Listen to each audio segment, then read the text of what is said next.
What's up, everybody? Welcome to another episode of Off the Couch Boxing. I am one of your esteemed hosts, Rex Ruger 2.0, along with Frank Bengz. Bengz in the house. Yes, this is episode thrice, and our guest is already here. I am looking forward to this one, man. This is going to be good. Our esteemed guest.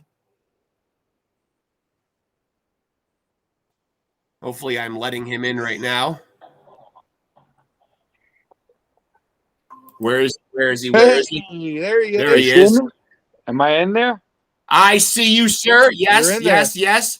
John ICEMAN SCULLY, it is an absolute pleasure to have you here, sir.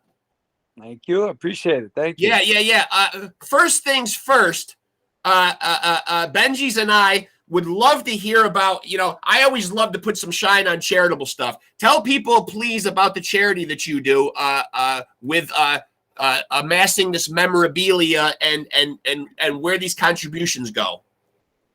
Okay, so basically, it was just kind of a casual thing. Several years ago, and I actually forget exactly how it started. It might have been Wilfred Benitez, who I had heard. I knew his situation, but I heard he needed something in particular, maybe whatever. A bill needed to be paid, maybe.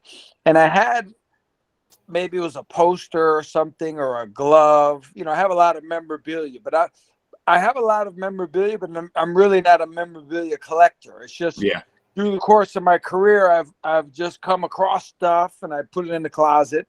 So I said, well, I could probably sell this particular item. And, I could give the money to Benitez. It would help them out. I did it, and I did it so easily, like in an hour. Like I went on my Facebook, and it sold in an hour. And that just triggered it. I said, man, this is crazy. Like I could, I know a lot of fighters and, Roy Jones, guys that people would like to have their autograph. And I said, man, I bet you these guys would sign stuff for me. And I just started doing that. I would see the guys and have them sign a glove. And, I would hear different fighters would call me and, the rent is due. This is due. I'm sick, whatever the case may be. And so I just started it was kind of just for fun, like selling stuff and having people buy it. And I figure it was a win-win for everybody. Well, what I like about it is it's God's work. It really is because, I think people get the misconception that all these guys end up in ivory tower rolling around in piles of money. No. Listen, people, and I thought that too. When I was a kid in boxing, I thought everybody that I saw on TV was doing great, when they retired. And the truth of the matter, listen, I'm good friends and I'm associate of many world champions. I know many world champions. Believe me, the vast majority of them are not well off. They are not living in nice houses. They are not driving a nice car. I know champions who don't even have cars. They don't even, they couldn't afford to pay the monthly, insurance, and it's really kind of crazy. Like it's really kind of crazy. These guys make so much money, and that's a whole nother story. But they don't make, like, when a guy makes $1 million, he doesn't make $1 million. He doesn't make anywhere close to $1 million. Right. And there's many reasons for it. But a lot of these guys, the fact is, they are not educated on how to save money, how to invest money. They have no idea. And I don't blame them necessarily, because like a college football player has been a star since he was 12 years old, right? He's the best player in his league. So he's been guided through high school and college, and he has an agent and he has a manager and he has all these people looking out for his best interest well in advance. A boxer, especially a kid from the hood, and he's an inner city kid, and all of a sudden he's never had $500 in the bank before, and now they're telling him, hey, you're 21 years old, you're about to make $1 million for this fight. Yeah. Well, He doesn't know about to put it in a CD. That's not even on his mind. That's not on any 20-year-old's mind.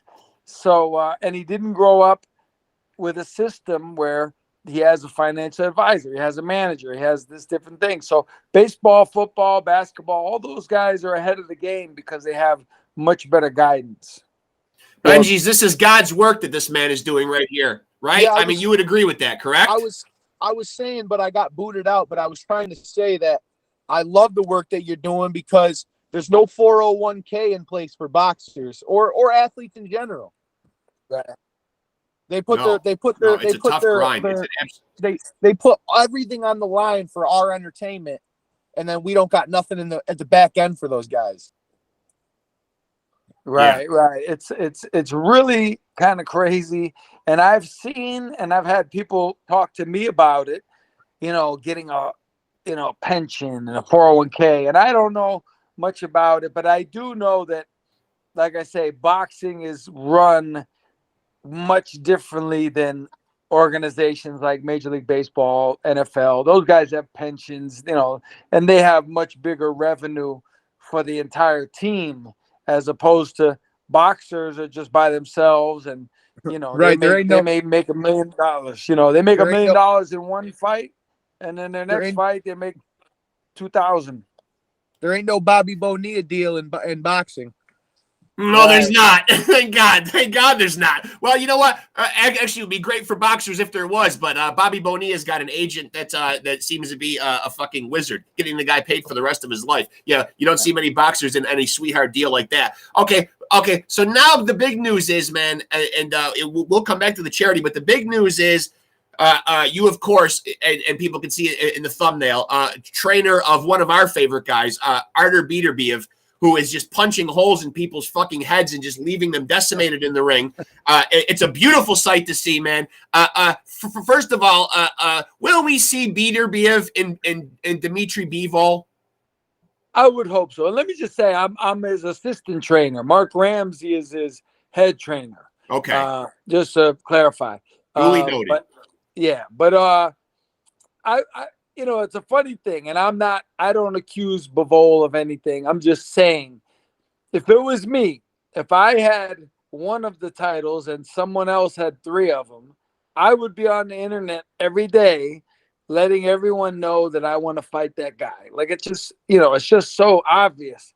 But you don't hear anything from Bivol. You don't hear him say anything about Arthur, and it rings odd with me. I think my feeling is that they're trying to age Arthur out. They're trying to wait till he shows. I mean, he's already 38, but they're waiting to see him really slow down. But so far, I don't think he's shown signs of really doing that. I don't think anybody on earth wants to fight Arthur. I think they would fight him. I think they would. They would do what they have to do. But I don't think these guys, Canelo and Bivol, I don't think they wake up every day and go, boy, I wish I could get punched by that guy. Yeah. You know what I mean? Yeah.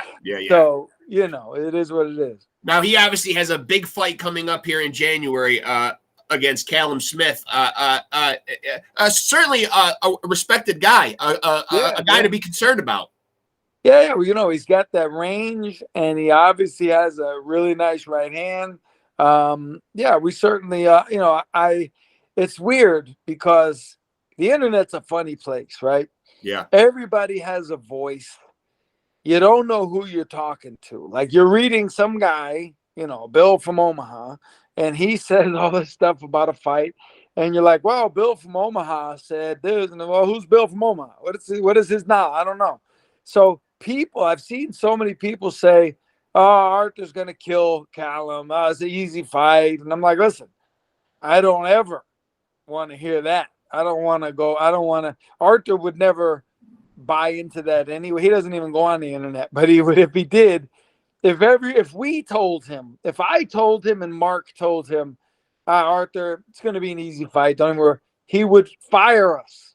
I mean, he would not want anybody saying this is going to be easy. He trains for everyone like they're the best fighter on earth. Like, he trains the same for everyone. There's no there's no slacking whatsoever. So we don't have to worry about that aspect of it. One thing I do like is you are very, you're not someone who's afraid to be outspoken about your opinions on boxing. I saw your Facebook post today where you were very critical of governing bodies and how they'll throw all these belts around and sanctioning fees. You know, I mean, and you're very critical of that kind of stuff. I would like to get your opinion on something that we've been very critical of, and that is how we're seeing some of these very deplorable boxing scores being turned in. Right. It's well, I'll tell you this much. I have a little bit of insight into that, at least in my area. Okay. I know I can say this much with assurance. Becoming a boxing judge is not a difficult process. Anybody could possibly become a boxing judge. You know, you hear that? You hear that, Bengz? There's hope for us. Oh no, telling you, if you wanted to become a boxing, where do you I'd live? love What it. state do you live in? Upstate New York. Easily, New York. You could apply. You could, with your love of boxing and all of that, you go through a little process, whatever that state process is. But I know for a fact, Seems like my site. I've seen people become judges, and not naming names. I mean, you wouldn't know them anyway, but they had no business being a boxing judge. Like, right. there's no question in my mind. They had no business being in that chair. How about Julie Letterman? No, I'm talking about just on like in local level type thing, you know. And on the one hand, boxing is subjective, but it's kind of crazy when you see a fight and three judges, especially big fights. You would assume all three judges are high level, right? Well, if it's a 12-round world title, say it's Canelo and Charlo, hypothetically, Canelo and Charlo, and the fight's over, and I have it 9-3 for Canelo. Well, you would assume the other two would be close. They would be 8-2, 9-3, 10, 10-5, whatever. They would be close. Right. But when you have a big fight and one of the professional high-level judges has it 10 rounds to 2, and the other guy has it 11-1 for the other guy, well, that's a problem. Like, they're looking at two totally different things. The difference can't be that much. And I see that a lot. And I actually, it's funny. It's almost like a game to me, where if I watch a fight on TV and I know from my experience and my own eyes, if I know that the blue corner won 10 rounds to 2, I'm sure of it. I know he's going to win 7-5 because they're going to have him losing a lot more rounds than I saw. And, it's just, it's subjective, and it's kind of a crazy thing because, in reality, you can't argue, because like Chavez fought Whitaker, if you remember that fight, everybody had Purnell winning by a landslide. Yep. But one of them had Chavez winning, and you have to go. You have to say, well, that's his opinion. That's what he saw. He doesn't have to explain himself because that's what he saw. Just like, I understand why you're saying that. Yeah. But at the same time, it's like, so once in a while it seems like the scoring is so skewed that somebody's career is potentially like at risk. Oh yeah, no. I remember I did an interview like 10, 12 years ago, and I said, somebody talked about that, and I said, you know what? We need some of these judges to be threatened with a brick to the head. You want to rob me? You want to rob my career? You want to steal a fight from me? Well, how about if I catch you tomorrow, and hit you with a 2x4? Would that change your mind on being fair? Because in reality, they have no repercussions. They don't even, I've seen it said where, and they always divert away from it. They say, why don't they, after a bad decision, why don't they interview the judge right there on HBO and ask him, how did you have that round, that 12th round that everybody on the planet Earth had for the blue corner? Right. How did you have that for the red corner? Explain it to us. And the judges never have to be held accountable, ever. Is that why the Beterbiev strategy is just knock everybody out? Much easier that way. Yeah, you don't have to worry. Yeah,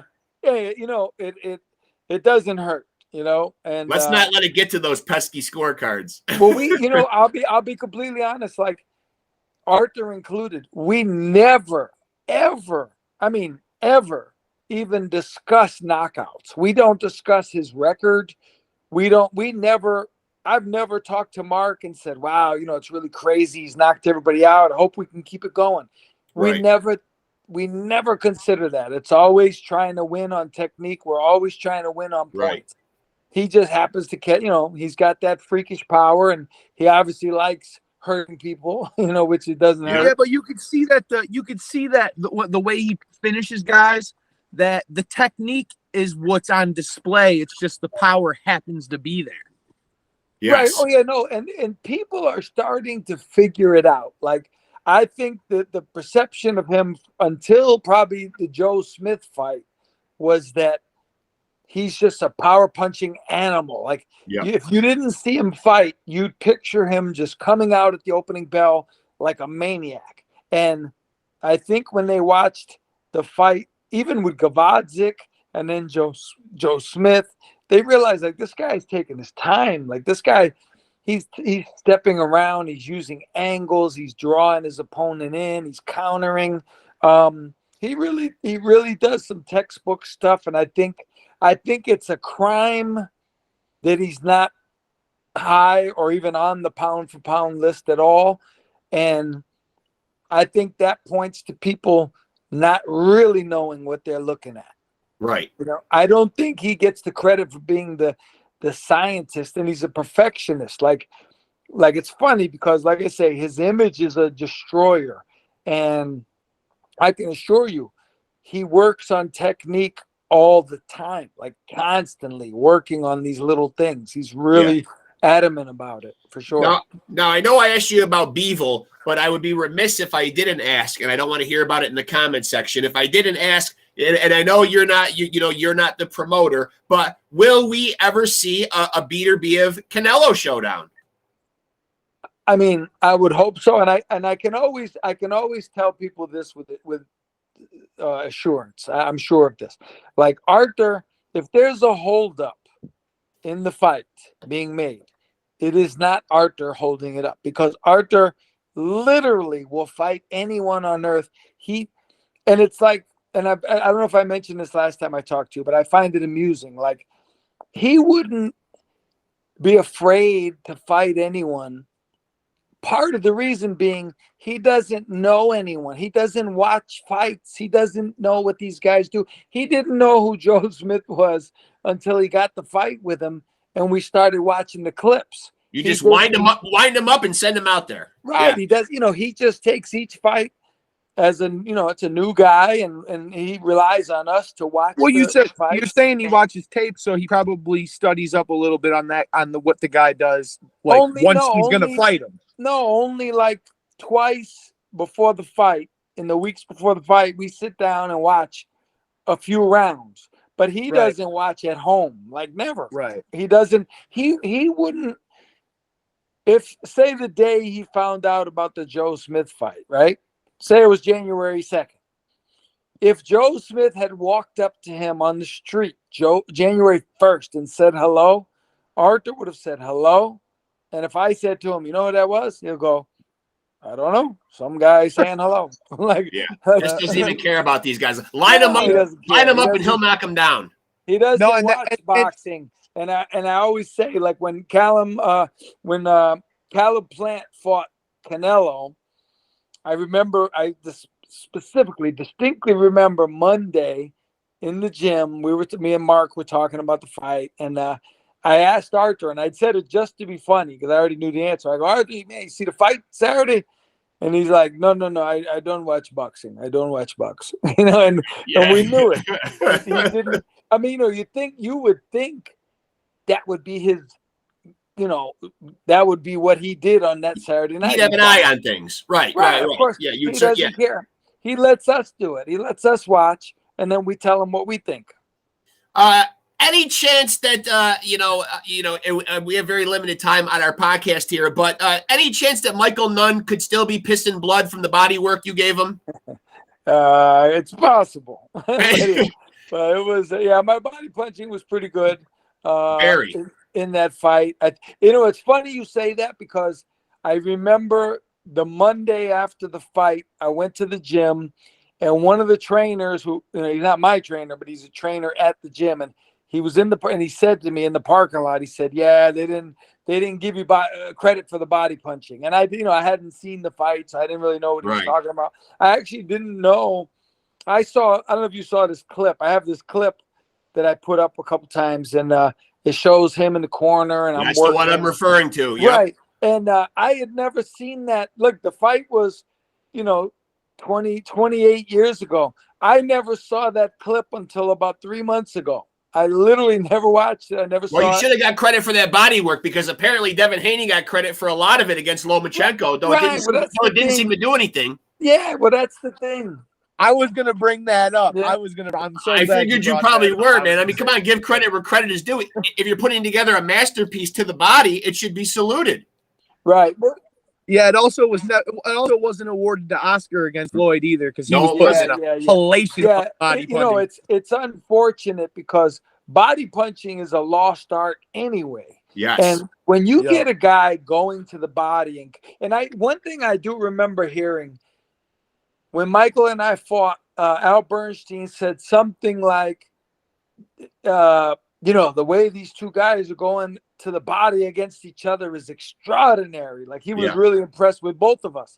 And, most guys don't concentrate on the body, and certainly not two guys at the same time, maybe in that weight class. But, I think we, I didn't get credit, and, it's a whole nother story, but I think I didn't get credit for a lot of stuff just because, there's a preconceived notion sometimes, where you go into a fight and it's almost like, and I've done it where, like, hypothetically, I'll give you an example. Like if you remember, it wasn't one of his major fights, but when Derek Harmon fought Roy Jones. Oh, yes. Derek made it to the 10th round, and he only got stopped because he had like a broken eardrum or something. Yeah, his equilibrium was off. He did well to the body with Roy. But I think people kind of said subconsciously, like, it was a fluke, Roy Jones the best, and Roy's a great, Roy's Superman. But I think he didn't get the credit he deserved for, the body work that he did against Roy. He probably realized he wasn't going to hit the head as much as he wanted to, so he focused on the body and didn't get credit for it. Well, I certainly, while I have you here, Coach, I want to weigh in, because this is what we do on our show. I will weigh in with a prediction. I know you have to stay, certainly bipartisan in this whole thing. But I will say, and Callum Smith, certainly no pushover, 29-1, 21 KOs. Our guy BETERBIEV, 19-0, and they've all fucking gone down. And I think this trend will continue. And I will say, I don't like to just rule these guys out immediately, man, because they are tough fighters, man. I will say this guy will get in some rounds, man, but BETERBIEV, I believe, will get him late. 9th, 10th. I think so. I think the pressure, and and Mark as well, we've seen things that I think on the videos really benefit us, like factors that probably can't be fixed or adjusted by the time we fight. I think we have a strategy that's going to be very successful. Put it that way. Yes. And Bengz, where do you weigh on this? Callum Smith, any shot? It's gonna end up. We were talking about this before we started the show, but I'm gonna say that it's gonna end up being that check left hook from BETERBIEV that puts him in trouble. Yeah, I can see that. See, he's always very bipartisan when it comes to making an ironclad prediction. It's so tight. It just doesn't even. From what I see from him, most people don't even see that check left hook coming. He keeps it so tight. It's just right there, and then they're just wobbled right away as soon as it hits them. They And can't he's even, truly one of those guys who understands what you guys will say about punching through a target. Because I did see somebody comment on YouTube, and they always say when Beterbiev punches somebody, his arm always ends up on the other side of their head. He really does punch through people with what Mike Tyson used to be referred to as bad intentions. Right. He's a hard puncher. Any chance, you work miracles in the gym. Any chance a couple of slovenly couch potatoes like us could possibly, become contenders here? Or no hope for us, right? Right. No, there's no hope. I'm in and currently at 50 years old, I'm fighting in the slovenly division right now. Is there a slovenly weight class? They have a master's division. They do have that. Yeah. See, that's why the name of the podcast is Off the Couch Boxing, but we're not coming off the couch to do anything, believe me. But I would like to say this in closing, though, that on behalf of our podcast, and you certainly have come on twice, you're a friend of the show. I have an autographed boxing glove here. You tell me where to send it. I would love to contribute something. It's from my last couple of trips to the Boxing Hall of Fame. I think Tarver's signature is on there. Sean Porter, Malinaji, your buddy Marlon Starling, Iran Barkley. There's some good signatures on there. You contact me offline, send me a message, tell me where to send it. I'll ship this thing to you. Oh, that's phenomenal. That sounds like a really good one. And like I always say, I want to give a shout out to all my guys because people give me credit, but I always say I can't do it without them. Like if they don't buy the stuff, then I'm just talking to the computer. So I always say we're like a joint task force and we all work together. So and you're part of the team now, so I appreciate it. Thank you very much. Yeah, I appreciate what you're doing, and I appreciate you just being a friend to our show and coming on. It's been a pleasure as always. Thank you so much for doing it. Please keep in touch, and hopefully we can keep doing this from time to time. It's great talking to you. I love getting your insights and keeping up on everything that's going on. I appreciate you so much, man. Thank you, and good luck in January if we don't talk before then. Thank you, buddy. Thank you very much. You send me the details. I'll send you off the glove. All right. I'll do it right now. Appreciate you, sir. All right, buddy. All right. Take it easy, John. Yes, sir. There he goes, folks. That is John Iceman Scully right there, man. And I am happy to say that this glove, Bengz, will be going off to a worthwhile cause, man. I love what that guy is doing, man. He's doing God's work out there, man. For people that don't know, man, there is no aftercare for fucking boxers. Believe that. They're all not sitting around in an ivory tower.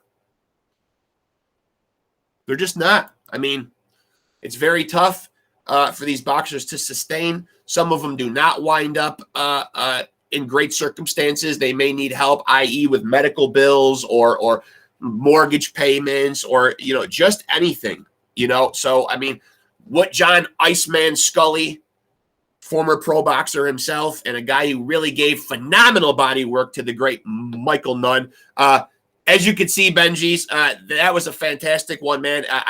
He gave me the shipping information. On behalf of Off the Couch Boxing, we will ship the glove off to him. The guy's doing God's work. Right or wrong? Are you with me?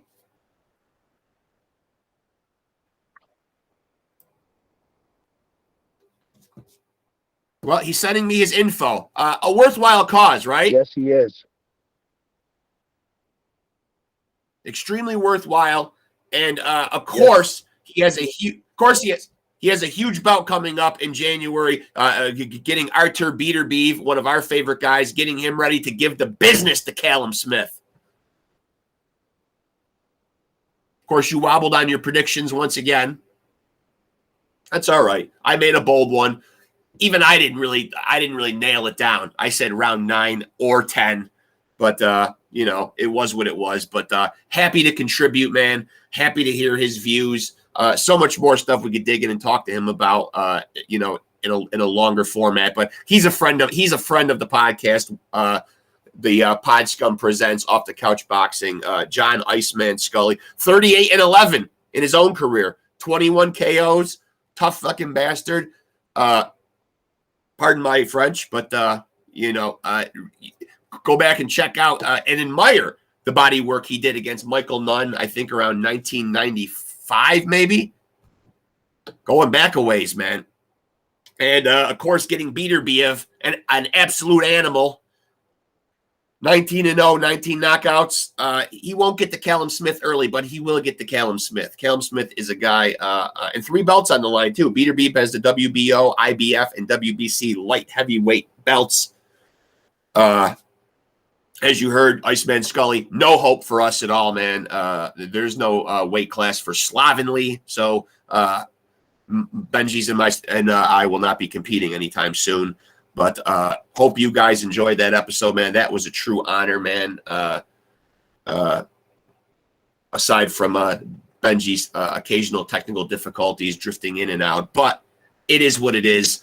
That was a good one, though, man. Hope you guys enjoyed it. Since Bengz is not in here, although we see his face there, so he's with us in spirit.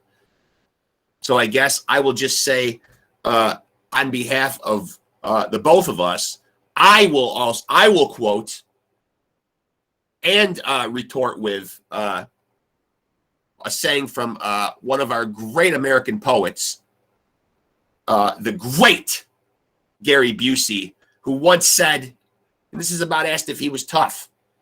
I can go 15 seconds with anything. And on that note, I will wrap it up for this episode and say, bazang!